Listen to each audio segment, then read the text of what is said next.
So, ang gagamitin po ng Lord na tagapagsalita niya this morning ay ang ating pong assistant coordinator at the same time po ang ating education head dito po sa lugar ng Jael Navarro. Palakpakan natin ng Panginoon sa buhay po ni Sister Tere Longgo.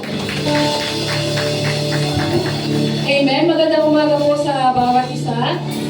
Tayo po ba ay handang-handa na makinig ng salita ng Panginoon?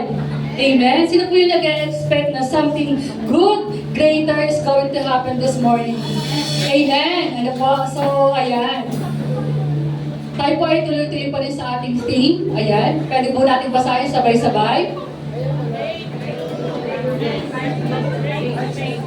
Ayun. So, medyo nandun sa dulo at saka dito sa unahan.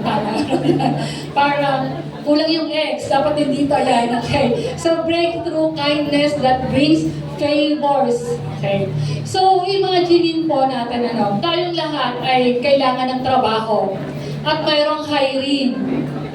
Okay. Ang qualifications ay kind person, compassionate, and forgiving.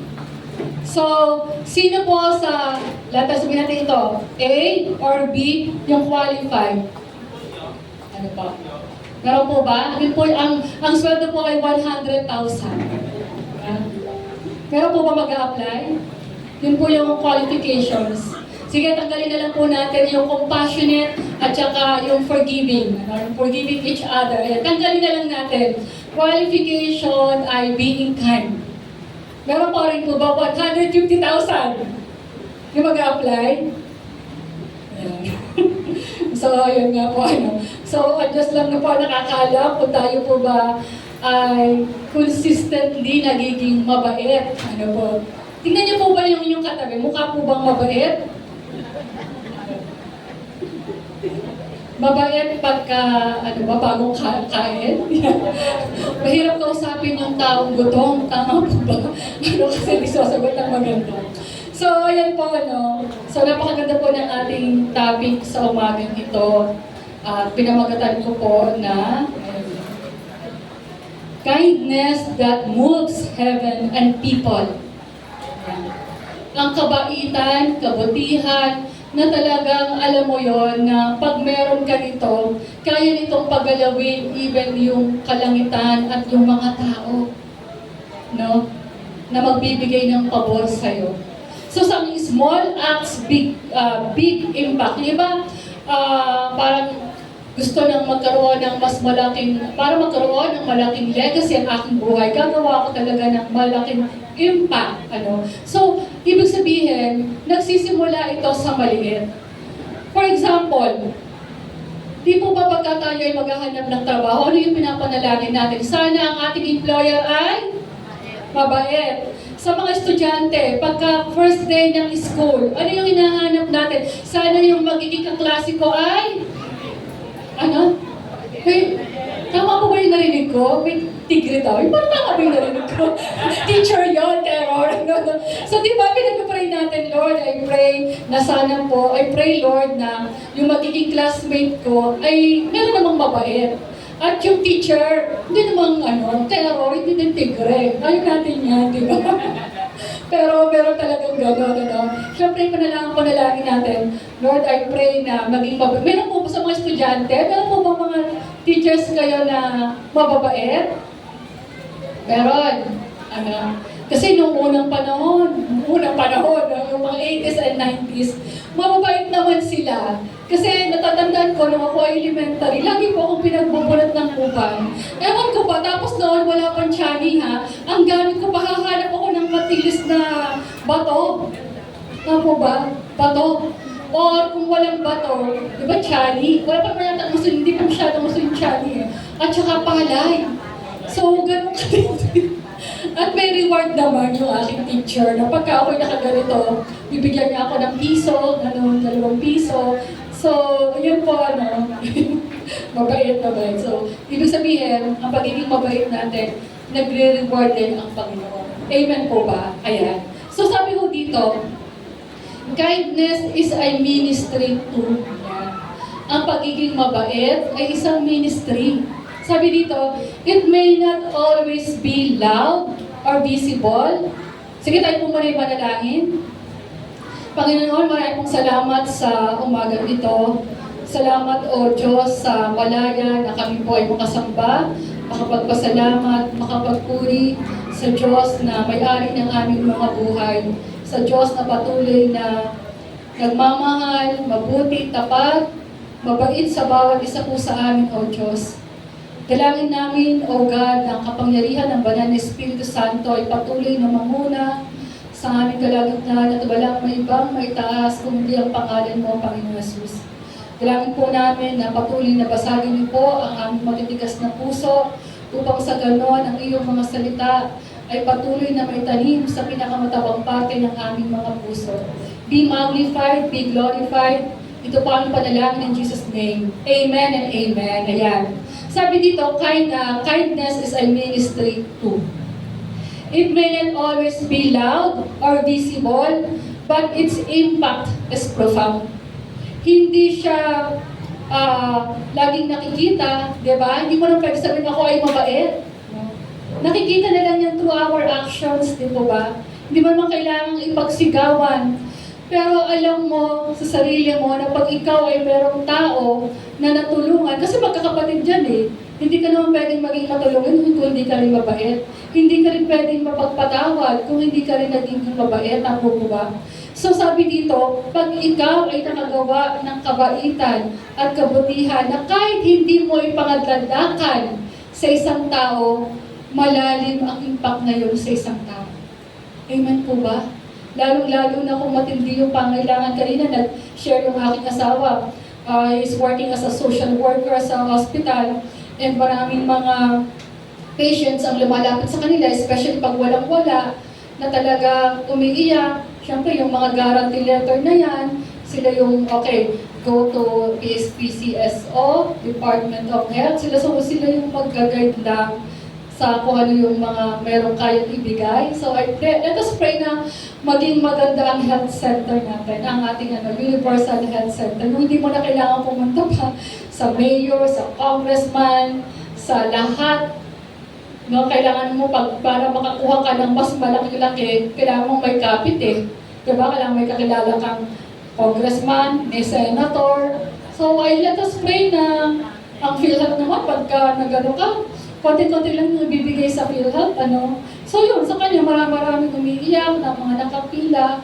And din nga, bumabalik ng pasasalamat pag natulungan nila kasi minsan pagka naka-jackpot ka, kung 1,400,000, 500,000, at mayroong kakakilala from PCS o Manila, jackpot ka, covered lahat yun ng yung lahat ng expenses mo. Kaya alam mo, kakilala ka. Meron po ba tayong kakilala?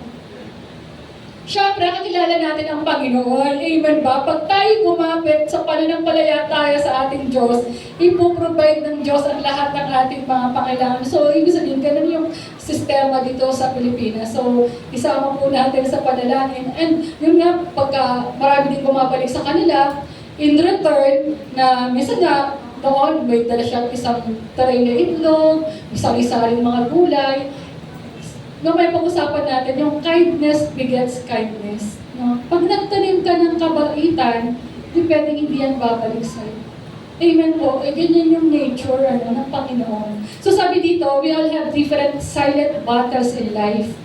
Tama po minsan nakataon na kanan, struggles others may never see. Minsan hindi nakikita na meron tayong pinagdadaanan. Burdens we carry in the quiet of our hearts. You never know what someone is facing. Di mo alam. Behind that smile or the words they say. Yeah. Diba? Yung iba hindi mo alam na may matatindi palang pinagdadaanan. And yan, nakakangiti pa. Kaya sabi dito, so choose, sabi natin, kindness. Choose kindness. Always choose grace even when it's hard. Kaya pilitin pa rin natin gumawa ng kabutihan, pilitin pa rin natin na maging mabait sa ibang tao kahit minsan hindi naman karapat-dapat, kahit yung kapitbahay mo panay, alas 10 na, panay pa rin ang video okay. Meron ang kapitbahay, lagi ako nagpapasalamat sa kanya. Talagang nakakatuwa, yung aming harapan, lagi niyang binabalisan. Siguro naisip niya, naku, itong dalawang mag-asawa ito, laging wala sa bahay, laging busy. Balisan ko nga. Alam mo, salamat sa kanya. Talaga sabi ko, Lord, ang puti mo po talaga. No? Pero kami kapit-bahay. O siguro sabihin, maglinis kayo. Pero nakakatabi ko nga, ate, ikaw po ba yung nagwawalis dito? Oo, hanggang, hindi lang kami. Pati yung ibang kabilang kapitbahay namin. Yung sunod-sunod na block. Sabi ko talaga nakakatuwa. Imagine natin, yung simple act of kindness. Pero ang laking impact na yun sa mga kapitbahay. Tama po ba? May big impact yun. At I know and I believe, napakatutuwa ang Diyos sa service na ginagawa niya. And sabi din dito, next, whether it's a smile, a prayer, or a moment of encouragement, kindness can be the doorway to healing, to hope, and to God's presence in someone's life. No? You might not know how deeply your kindness impacts, but in His hands, it can be the very thing that helps someone keep going. Malay mo yung kabaitan mo ang magiging dahilan para yung taong na yan ay simula ulit na maglingkod sa Panginoon. Yung pangunawa mo, yung pakikinig mo sa Kanya kahit paulit-ulit, ito yung paging way, yung kabaitan mo para magkaroon ulit siya ng hope, magkaroon siya ng pag-asa na mayroong tao na nakikinig sa Kanya at hindi siya i-judge. Nakatawaan niyo po ba? Palapakan po natin ang Panginoon. Praise God. At sabi doon, ating pag-aaralan ang Colossians chapter 3. Yan, hinamo po natin yung pag-aaralan sa Colossians chapter 3 verse 12 at Ephesians chapter 4 verse 32. Sabi dito, Colossians chapter 3 verse 12. Ang sabi doon, so ano po nakikita ninyo sa picture? Bata. Bata, tama eh. Dahil dyan, meron kang isang tama. Ayan, tama, nagsusuot siya ng damit. So, tama. Okay. Sabi dito, Colossians chapter 3 verse 12 sa NASB version. So as those who have been chosen of God, sino po yung mga pinili ng Panginoon? Holy and beloved, put on a heart of compassion, kindness, humility, gentleness, and patience. So sabi din dito, tuloy-tuloy ko lang, the praise put on carries the idea of clothing oneself. It is as if Paul is saying, when you wake up each morning, and you feel like calling, I'll be there. Talaga yung mga mag-asawa. Yan. Ang kinakanta niyo po yan sa inyong asawa. O, diba? Yan yung mga favorite song. Kanya sabi. So, when you wake up each morning, remember to get dressed spiritually and emotionally as well as physically. Okay. Ang sinasabi dito, put on. Di ba pagka tayo po ay pupunta sa church, syempre tayo ay naliligo. Tama ba? Meron po bang hindi naligo? Siguro may sakit yung iba. Or kaninang nung gabi ay naligo. Pero sa oras na ito, parang pag hindi ka naligo, sobrang init, ano? So ang sinasabi lang dito, isuot natin kung paano tayo nagdadamit, nagli-lipstick, o nag-gel. Gel. Ano ba yung unang panahon sa mga lalaki? Ha? Pomada. Pomada, oo. Tatay ko dati, yung talagang kinis na kinis yung noon. Talagang nangingintab. Yan. Diba? Ganun na ngayon ang ginagamit ko ba? Yung sa bench, ano ba yun? Yung silang tawag eh. Ha? Ha? Gatsby, yan. Nakabataan, Gatsby. Ay. So yun yung ginagamit, di ba? Kapag pinaghahandaan natin ang ating susuot, ang ating damit, ang ating buhok, ayan. So ganun din po dapat. Sabi dito, put on the attitude of being compassionate, being patient, sabi doon, especially yung kindness. Yun yung sinasabi. Tingnan mo sa iyong katabi, nakasuot ba siya ng pagiging mabait sa oras na to? O kanina lang, simple act na yung iba nagbiyahe, sa sasakyan. Yung pag na-overtake ka, lagot ka sa akin. Yung pag na-overtake, talagang alam mo yun, sa halip na, sige na, mauna ka na. Mauna ka na. Yung pagkakong pabahan, mga anak ka na, instead na, hindi, babawian kita. Kasi lagi kong dami kong na-experience ang pagka nagbabiyahe talaga, yung mga ganong mga driver na talagang pagka na-overtake, wala. Susundan din. So, ano po yun, So, yun po. So, sabi din, mahalaga kung paano tayo nagdadamit ng maayos pag tayo po ay pupunta sa church. Ito po yung reminder sa atin ng Diyos. Isuot din natin yung pagiging mabait. Not only pagiging mabait, pagiging kind, pagiging compassionate, pagiging yung love, yung patience, yan, Kasi magkakapatid po yan.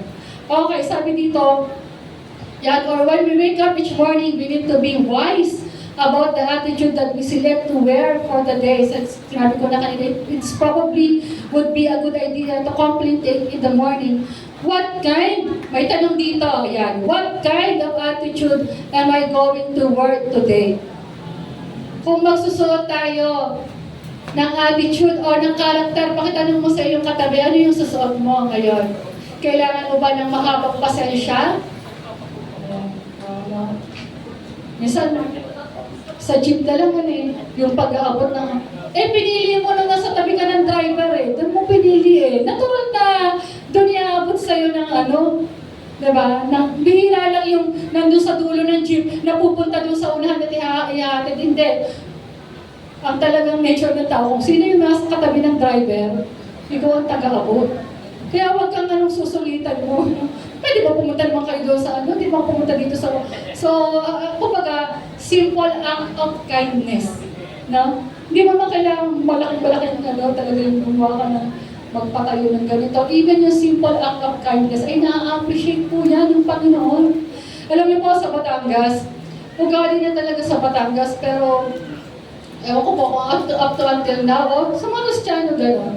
Kahit yung mga matatanda sa una, yung pagluluto ka pa lang, hindi ba nakakakain kami, nakaset aside na, eto, ibigay mo dito kay at sa tita mo, ibigay mo sa sabi ko, teka lang inay, hindi ba tayo nakakakain Alam niyo po, pero ang ganda po ng parang ang ganda ng ugali ngayon na sa Batangas, at yung pagka may mga kasalan, yung mga tulungan, yes, yung mga walang bayad yun yung kukuhanin ka na taga-timpla ka lang ng ang mga pag-fiesta, wala lang pag-fiesta, talagang planggana yung yung mga handaan noon.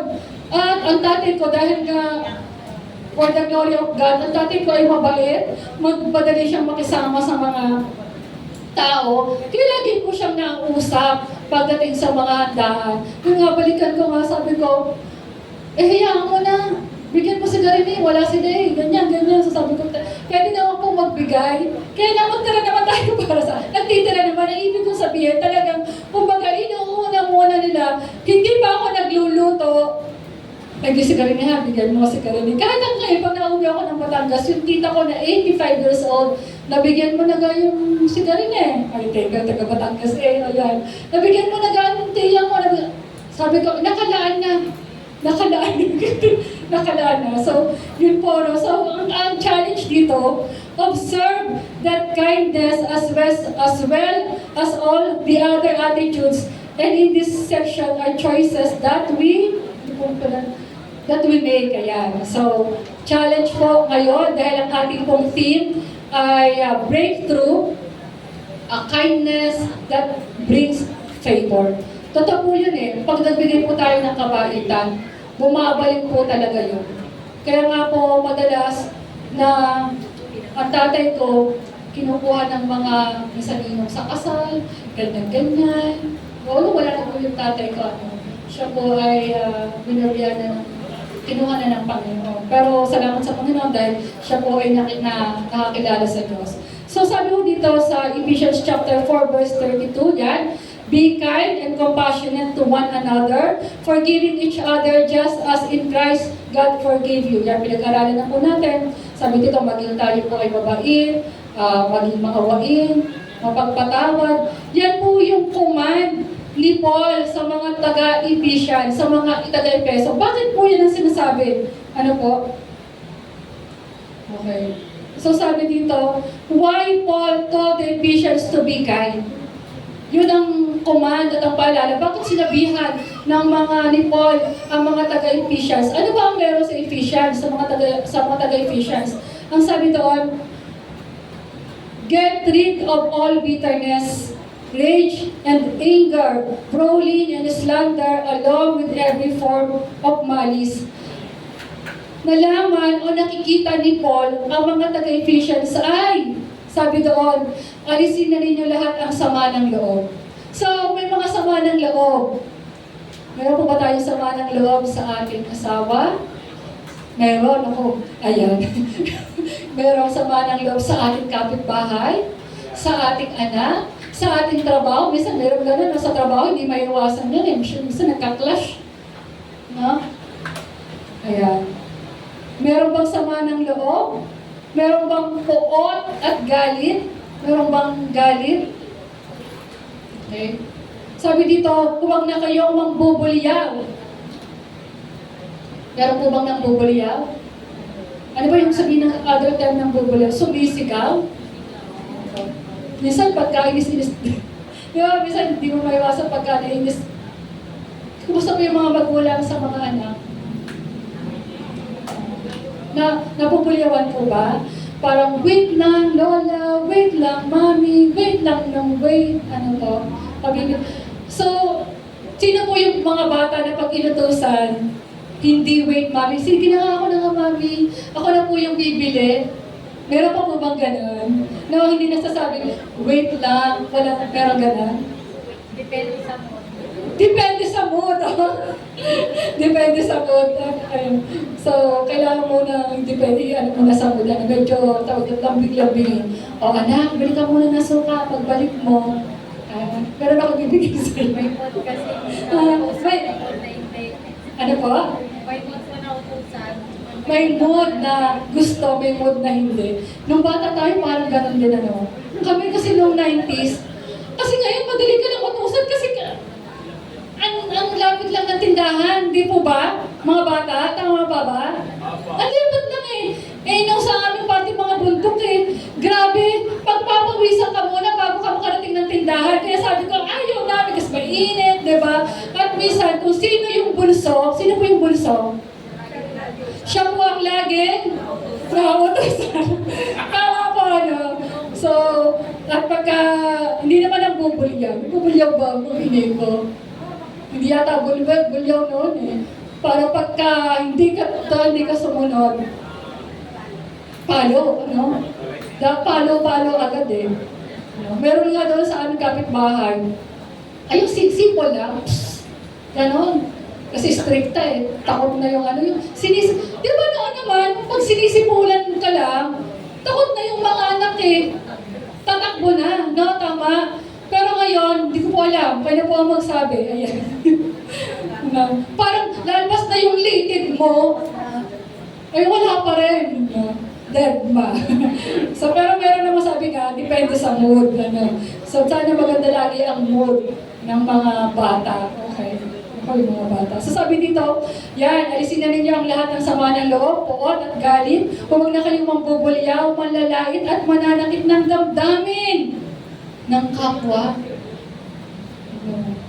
Huwag na tayo manlalaki, mananakit ng damdamin ng iyong kapwa. So, alam mo po, no, ako ay na-born again.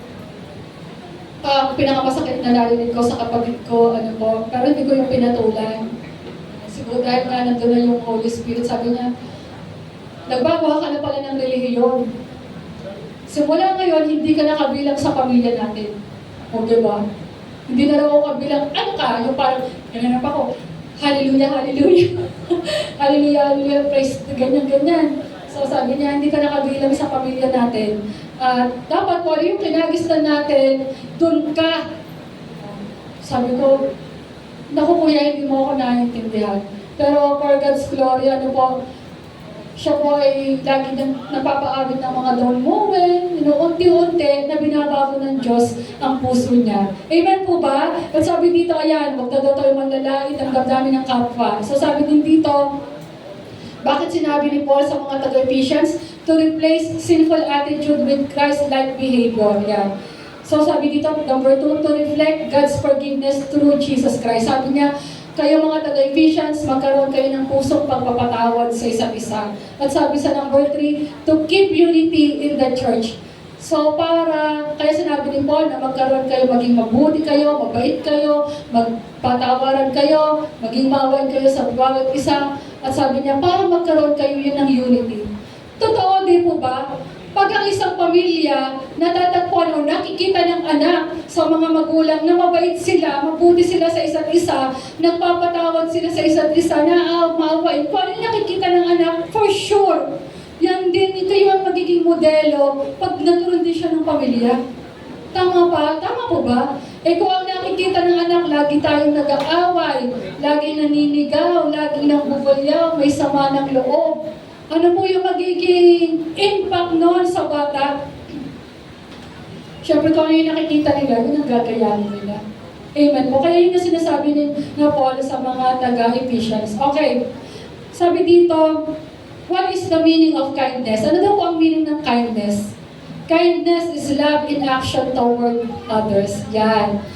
Yung action mo, yung simpleng pagbibigay mo ng pagkain sa kapitbahay, yung simple na kahit paulit-ulit yung mga senior citizens na ikwento sa'yo yung panahon ng gera, panahon ng Magellan, andun ka pa rin na nakikinig sa kanila. No, mahalaga yun sa kanila yung time mo. Nung ako umuwi sa Batangas, kasi syempre nasa taas ako, nasa baba yung nanay ko. Syempre hindi ako sanay na matulog na hindi ko, first time ko nasabihan sa akin ng inay, tabihan mo muna ako sa pagtulog. No? Kaya ayaw ko parang, hindi ako komportable dun sa mas komportable ako dun sa kwarto ko doon. Pero alam niyo po, napakalaking bagay na yon na minsan pagka naglambi yung nanay mo, na kahit may edad na ako, sabihan mo muna ako ng 2 days sa pagtulog. Napasinunod ko po yun. At alas 12 na, ng Sabado, kwento pa rin ang kwento. Sabi ko, hindi naman, gusto ko nang matulog, puyat na ako sa trabaho. Pero tinis ko pa rin, kasi siya nag-imis niya ako eh. Diba? So, a simple kind of kindness, pagka yung magulang, yung iba, kailangan lang nila ng oras mo, maliit na bagay, pero hindi mo alam kung ano yung memory na pwedeng iwan na yon sa puso nila. Amen po ba? Palakpakan po natin ang Panginoon. Ay so yan po, no? Treating people with love. Kaya katulad na sinabi ko kanina, yung kindness is a ministry too.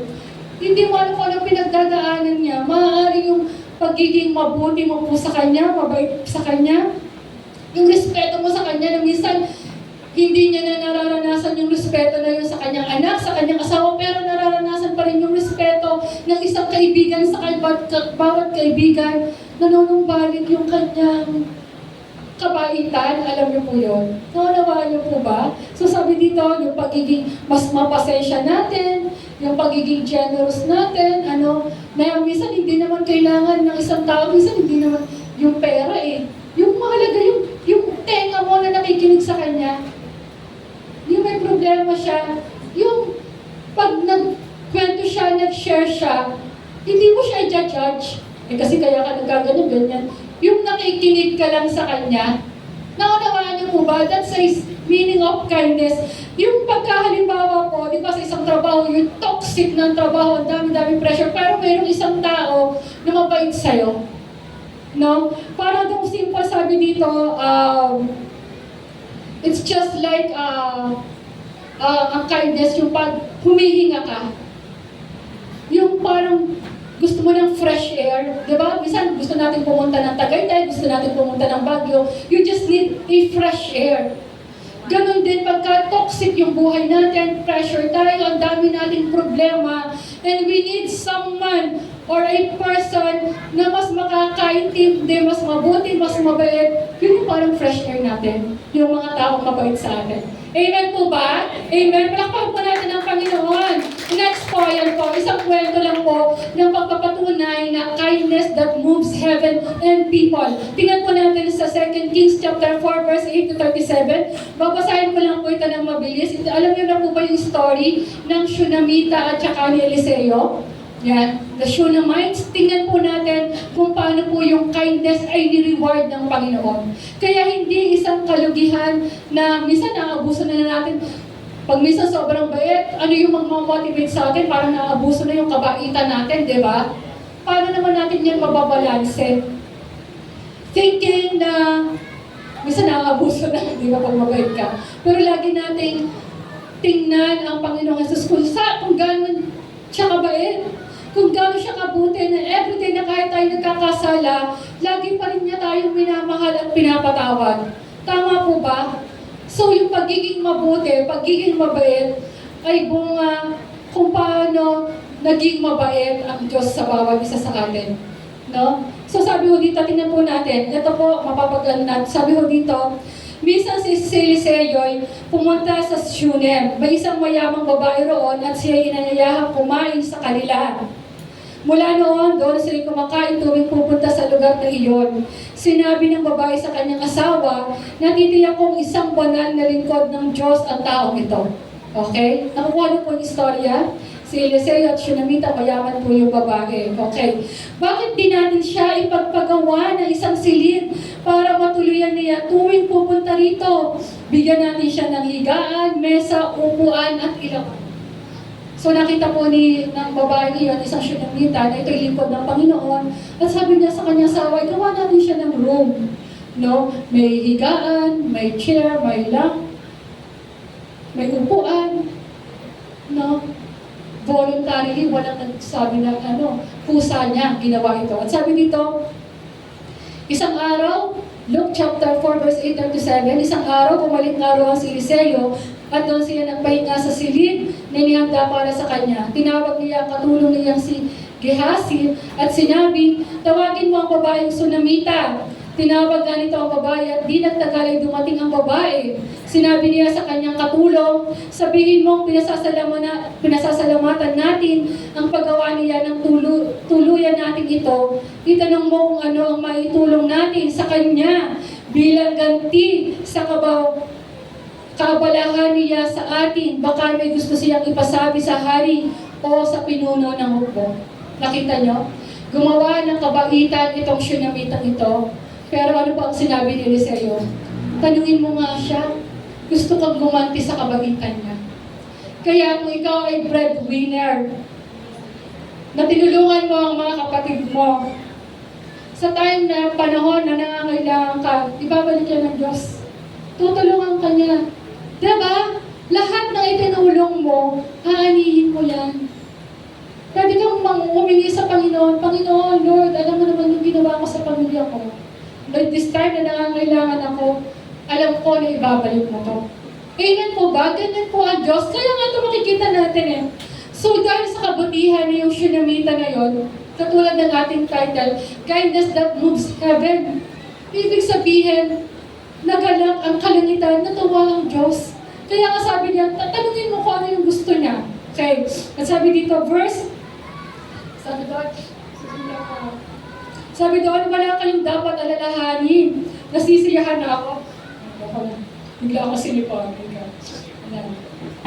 Sabi doon, wala kayong dapat alalahanin. Nasiyahan na po kami sa pamumuhay dito, sa piling ng aming mga kababayan, sagot ng babae. Pagkaalis ng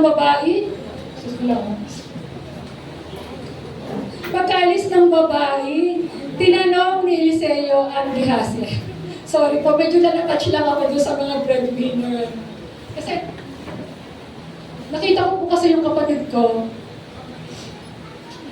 na nagpaaral sa amin, nagpaaral sa amin magkakapatid, nag-Taiwan siya, nag-seaman siya, marami po siya sinakripisyo para sa amin. Pero nakita ko po yung pagbalik ng Diyos sa kanya. Siya po yung may pinakamagandang buhay sa amin. Yung panganay po namin, siya po yung tumulong sa amin. And nakita ko yung kabutihan ng Diyos. At lagi ko pinapanalangin, Kuya, I pray na mas makilala ka sa Panginoon. The more na mas maranasan mo yung kabutihan ng Diyos. So, yun po, kahit siya ay madaming bisyo, pero binago ng Diyos ang kanyang puso. Naunawaan niya po yun. Yung sabi dito, okay, tinanong si ni Eliseo, yung sinamita na yun, ang sabi wala silang anak. Okay, dire-diretso natin. Pagkalis ng babae, tinanong ni Eliseo si Gehazi, ano kaya ang maitulong natin sa kanya? Sumagot si Gehazi, wala po siyang anak at patanda na ang kanyang asawa. Tawagin mo siyang muli, utos ni Eliseo, kaya bumalik ang babae at tumayo sa may pintuan. Sinasabi sa kanyang Eliseo, 1 taon mula ngayon ay meron ka ng anak na lalaking kakalungan. Ang ganda, no? Na istorya. Dahil walang anak, hindi na sinabi ni Gehazi, wala po kasi siyang anak eh. O sabi niya, mula ngayon, 1 taon magkakaroon ka ng anak. At sabi dito, verse 15, tawagin mo siyang muli, utos ni Eliseo, kaya bumalik ang babae, tumayo sa may pintuan, sinabi sa akin. Yan.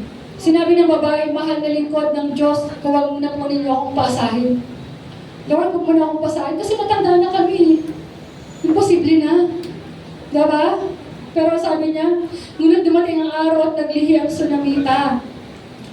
At tulad ng sinabi ni Eliseo, nanganak siya ng isang lalaki, makalipas ang halos 1 taon, wala nang sabihin sa kanya. Nagkatotoo po ba? Nagkaloob ang Diyos ng isang anak dahil naging mabuti yung babae iyon sa lingkod ng Diyos. Amen? At sabi doon, verse 18, at lumaki niya ang bata, isang araw sumunod ito sa kanyang ama, kasama ang iba pang gumagapa sa bukid. Bigla na lamang dumaing ang bata nang masakit ang kanyang ulo. Sinabi ng ama sa isang katulong, iuwi mo na siya sa kanyang ina. Sumunod naman ang inutusan na tinilagay ang bata sa kandungan ng ina nito. Ngunit nang magtatanghalian ng tapat, namatay ang bata. Binigyan ng anak, tapos namatay. Next po, sabi doon, ngunit nang, ayan, verse 21, ang bangkay ay ipinasok ng ina sa silid ni Eliseo, inilagay niya ito sa higaan, isinara ang pinto at dali-daling lumabas. Verse 22, tinawag niya ang kanyang asawa at sinabi, madali ka, pagayakin mo ang isang utusan at ipahanda ang isang asno masasakyan mo, pupunta ako sa lingkod ng Diyos. Verse 23, anong gagawin mo roon? Tanong ng asawa. Hindi ngayon ang araw ng pamamahinga at hindi rin kapistahan ng bagong buwan. Kahit na kailangan ko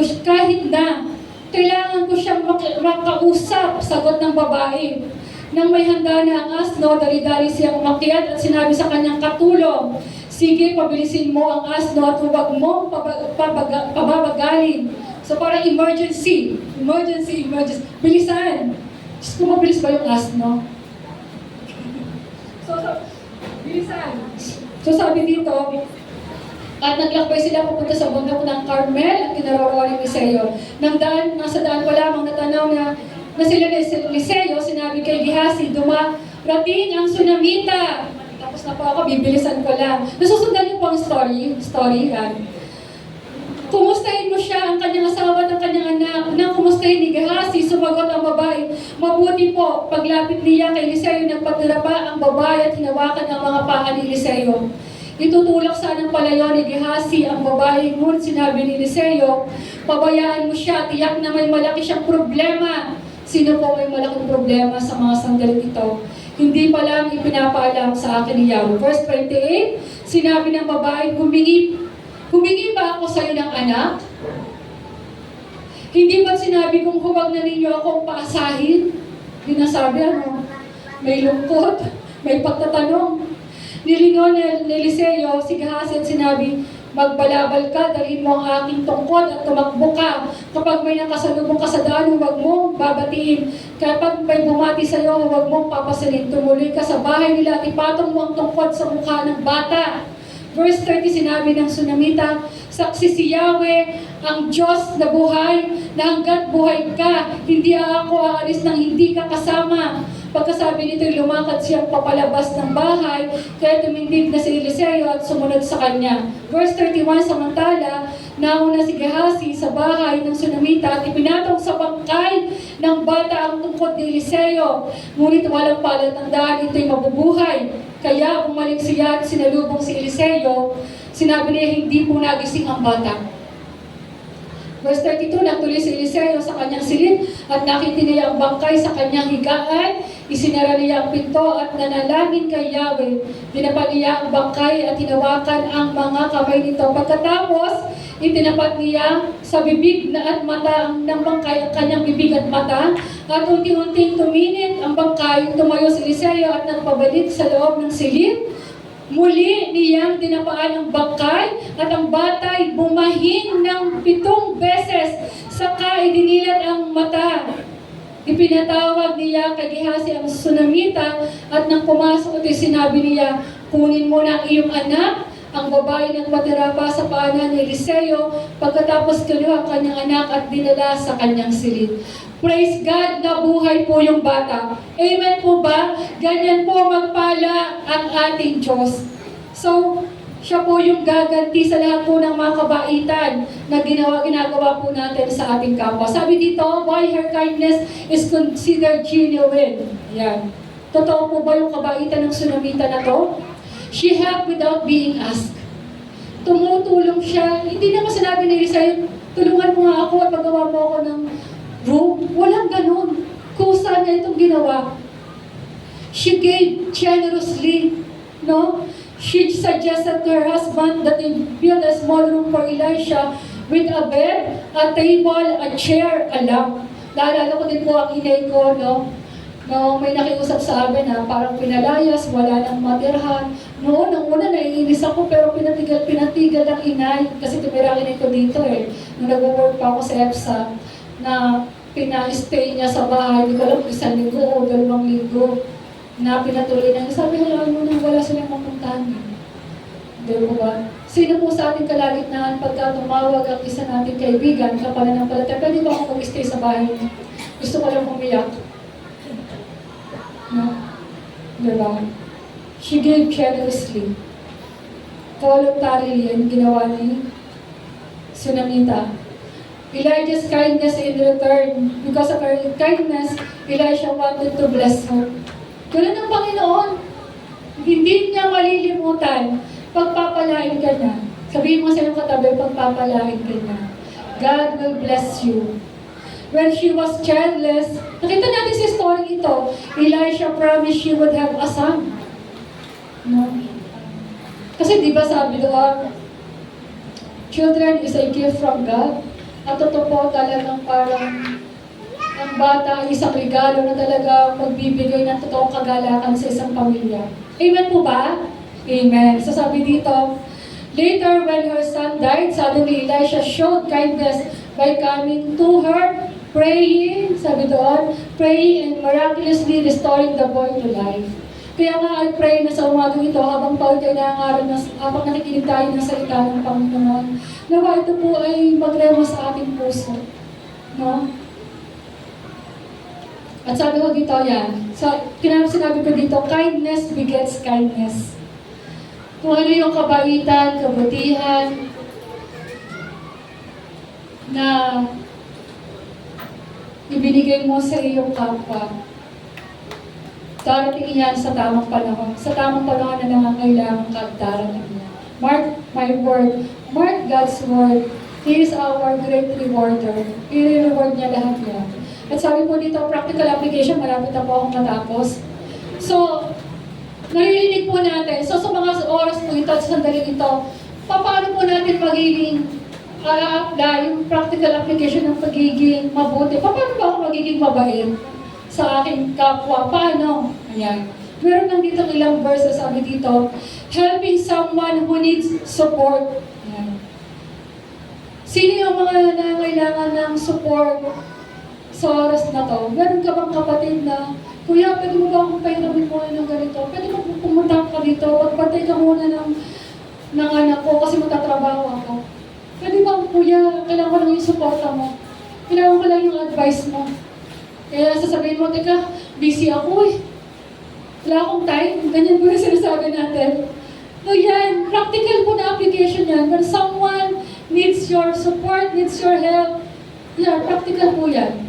O sa isang kaklase, di ako magaling sa math, pwede mo ba akong turuan? No? Speaking gently instead of harshly. Yeah.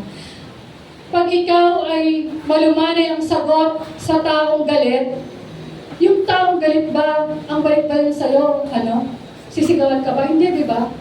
Na-observe ko yan eh. Halimbawa, ganyan. Pero yung iyong sagot, huwag ka naman ganyan, di ba?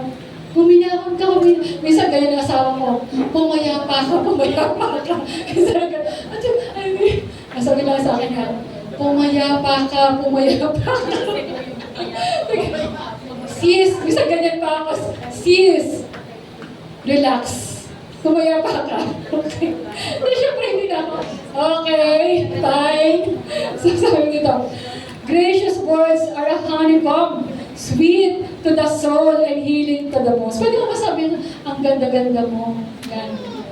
Yan. Pwede mo sabihin kasi ang salita daw ay para daw siyang isang pulot-pukyutan, sweet to the soul and healing to the bones. Diba? Kailan daw yung sinabihan, pwede mo bang sabihin sa iyong mahal sa buhay, I love you. I love you. You're so kind.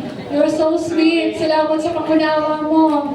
Salamat sa pag-intindi mo sa akin. Kailan po natin nasabi yan sa ating asawa, ang bait mo, ang gwapo mo ngayon may kakaiba sa'yo ngayon O, diba? Iba yung ngiti mo, iba yung smile mo, nagniningning ang iyong mga mata.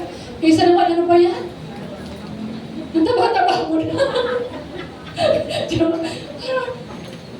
So, ayun po, baka iba talaga yung pagkamaganda yung salita. Parang bisa nung bobola.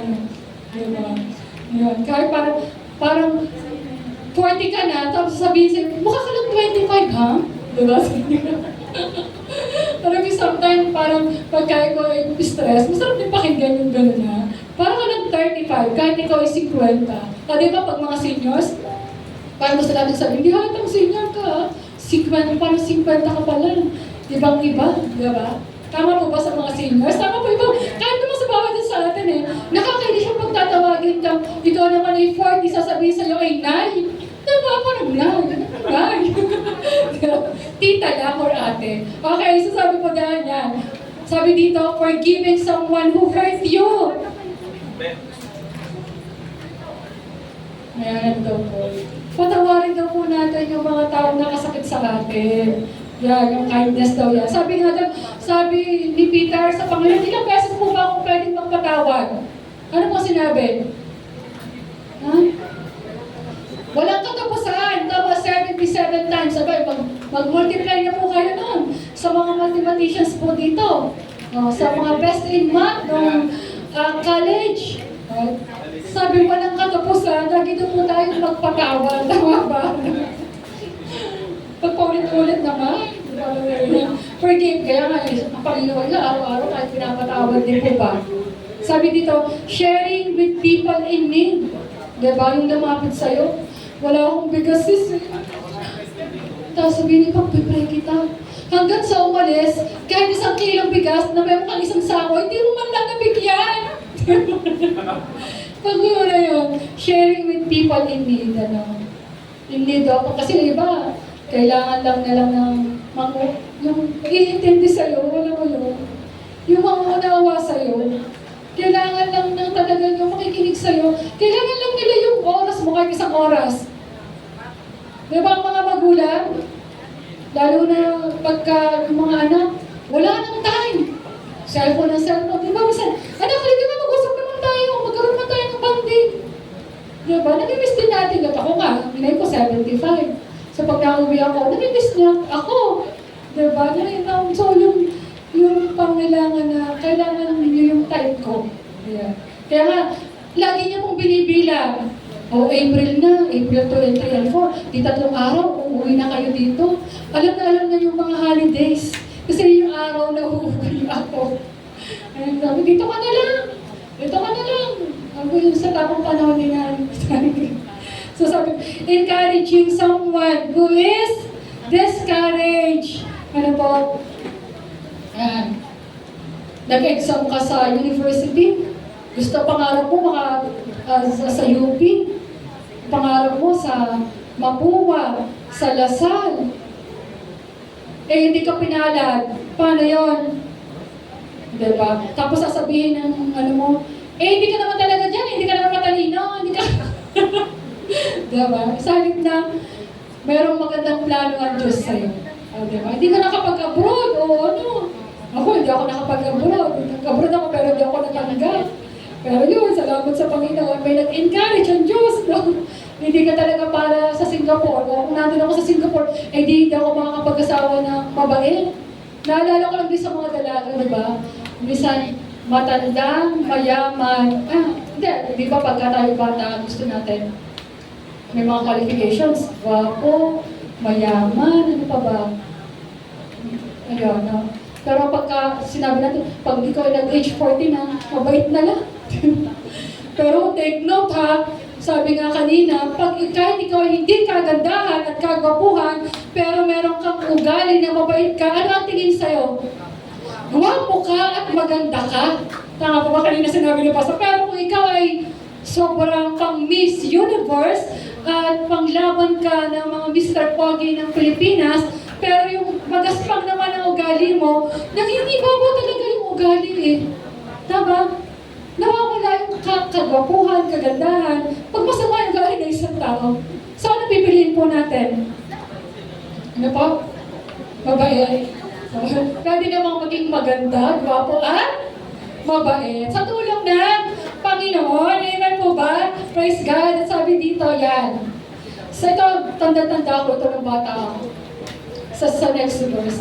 Sabi doon, kindness is a language which the deaf can hear and the blind can see. Totoo. Pag nagpakita ka ng kabaitan, kabutihan, naririnig yan kahit ng mga bingi. At nababasa at nakikita yan ng kahit ng mga taong bulan. Ano po? Totoo po yan. Kaya nga, choose kindness. So, kindness is a language which the deaf can hear and the blind can read. Nawa po sa pag-alis po natin sa umagang ito, isuot natin, put on yung attitude ng pagiging mabait sa tulong ng ating Panginoon. At sabi dito, as our conclusion, today, choose to be kind. Speak life. Kaya mo yan. No? Maging encourager ka sa mga kaibigan mo, nawawala na gusto nang magpakamatay. Pero nasa amin yung guard, hindi ko na napagalitan. Yung sabi sa akin, pupunta ako sa kanya, hindi para pagalitan kasi meron siyang parang naging mali doon sa trabaho. Ang banat sa akin, sabi ko, Chip, ano bang nangyari? Ang banat sa akin, gusto ko na nga pong magpakamatay eh. Wala na nga pong silbi yung buhay ko. So sa halip na yung aking sasabihin na meron ka pong mali na hindi mo nagawa, hindi ko na nagawa. Sabi ko sa kanya, kaya mo yan. Ano ba ang dahilan? Bakit ka magpapakamatay? Gusto ko na nga pong mamatay. Gusto ko sa dami mo na problema ko. So, sabi ko, mahal ka ng Diyos. Huwag ka magpapakamatay. May pamilya ka pa. May anak. Ilan ang anak mo? Okay.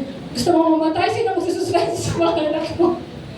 Ayan, sa iba-iba. Act with love. Yan. Act with love. Pakita po natin, spread love. Right? Much. Every day, I'm spreading love. And reflect God's heart. Makita si Jesus sa mga puso po natin. Amen po ba? Amen. Your kindness may be the spark that changes someone's life. Katulad nga sinabi ko, parang ikaw yung fresh air. Di ba? Ikaw yung fresh air sa magulong mundong ito. No? Yung kindness mo. Your kindness may be the spark that changes someone's life and invites God's favor in ways only He can orchestrate. Amen? Palakpakan po natin ang Panginoon. Praise God. At tayo po ay mananalangin, pero tayo po ay aawit sa Panginoon. Ayan. Let's go. Awitin po natin yung inawit natin kanina. Sa oras po natin ito, alalahanin po natin yung time na nangangailangan ka dahil merong ipinaladala ang Diyos na isang tao na naging mabait sa'yo. Pasalamatan natin sila. Yakapin natin yung ating mga magulang. Sabihin natin na mahal natin sila. No? Salamat sa pag-ibig, kabutihan, kabaitan ng Diyos. Kung hindi dahil sa biyaya at kabutihan ng Diyos, wala tayong kaligtasan. Amen po ba?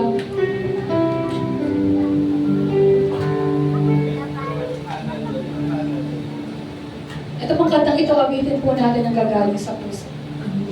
Love you, Lord. Amen. For your mercy never fails me.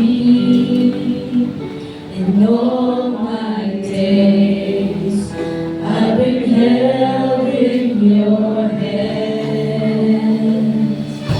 From the moment that I wake up until I lay my head, oh, I will sing of the goodness of Praise God. God. And all my life you have been Siya nga po, faithful. Panginoon. And all my life you have been so, so good. With every breath that I am able, oh, I will sing of the goodness of God. I love your voice. You have led me to the fire. You have led me to the fire. In the darkest In night. the darkest night, you are close like no other. I love you as a father. I love you as a friend. Oh, I have lived for the goodness of God. And all my life you have been faithful. All my life, you have been so, so good. And all my life you have been so, so good. With every breath that I am able, Oh, I will oh, sing. I will sing of the goodness of God. And all my life you have been faithful. And all my life you have been so, so good. With every breath that I am able, oh, I will sing of the goodness of God. Oh, I will sing of the goodness of God. Oh, I will sing of the goodness of God. Amen. Tayo hindi ko malampak sa ating Diyos. Hallelujah. Hallelujah, God. Tayo may magdasal ng pasasalamat sa mga ito, sa kanyang kabutihan, kanyang kabaitan. Panginoon, inaalala po namin sa sandaling ito, O Diyos, simula sa panahon na kami po iyong iniligtas, sa panahon, Panginoon, na pinatawad mo ang aming napakaraming kasalanan sa iyong harapan. Ginawa mo kaming malinis, Panginoon. Salamat sa pagmamahal. Salamat sa mga panalangin, O Diyos, na ibinulog namin sa iyo, na tinugon mo, O God. Salamat sa mga panahon na kami dumaing, naroon yung masyamang presensya mo, hindi mo kami pinabayaan, Panginoon. Salamat sa araw-araw na kami po ay may pagkain sa aming mesa, sa mga tubig na aming iniinom, meron kaming damit na isinusuot, kami ay malayang binibigyan na makahinga, gumising araw-araw. Lord, sa bawat sikat ng araw, sa hangin, O Diyos, sa mga tao, Panginoon, na dumarating sa bawat buhay ng bawat isa sa amin, Lord. sa mga himala that cannot be counted, O God, sa bawat buhay ng bawat isa, Lord. Aming ibinabalik ng may pagsambang wagas ang lahat ng kabaitan at kabutihan niyo po sa bawat buhay ng bawat isa sa amin. Inaalala po namin ang mga tao na naging mabuti sa amin, ang aming mga magulang, aming mga kapatid, aming mga anak, aming mga kapatid sa pananampalataya, mga kasama namin sa trabaho, ang aming employer, Panginoon, even mga teachers, mga kaklase sa school. Sa lahat po, Panginoon, ng mga tao na naging kabahagi ng buhay namin hanggang sa mga oras na to. Maraming pong salamat dahil sila po yung instrumento ng iyong pagpapala, ng iyong goodness sa bawat buhay ng bawat isa sa amin. Lord, ibinabalik po namin ng walang katapusan, Panginoon, buong puso, aming inaalay, nanggagaling sa pinakamalalim ng aming mga puso at taos puso naming pasasalamat sa nag-iisang Diyos, our good, our Abba Father, Panginoon. Thank you for being a good Father, a good friend, our King, our Master, our Lord, and our Savior, O God. At sa mga sandaling ito, sa inyo naman po nakakaranas, Panginoon, ng sakit at karamdaman, ikaw ay mabuti. Hindi ka nagbabago noon, ngayon, at magpakailanman. Ipiralis mo sa Kanya ang kagalingan na nagmamalalak sa iyo. Lord, sa lahat po ng kanilang mga inusal na panalangin, I believe in your perfect time, laging mabuti ang nais niyo po sa kanila. Pagpalain niyo po ang bawat isa, and I declare yung Jesus is Lord over our family, over Navarro, Lord, at bawat isa po sa amin, patuloy namin dinideklara ni si Jesus ang Panginoon. Salamat, ito pa ang panalangin in Jesus' name. Amen and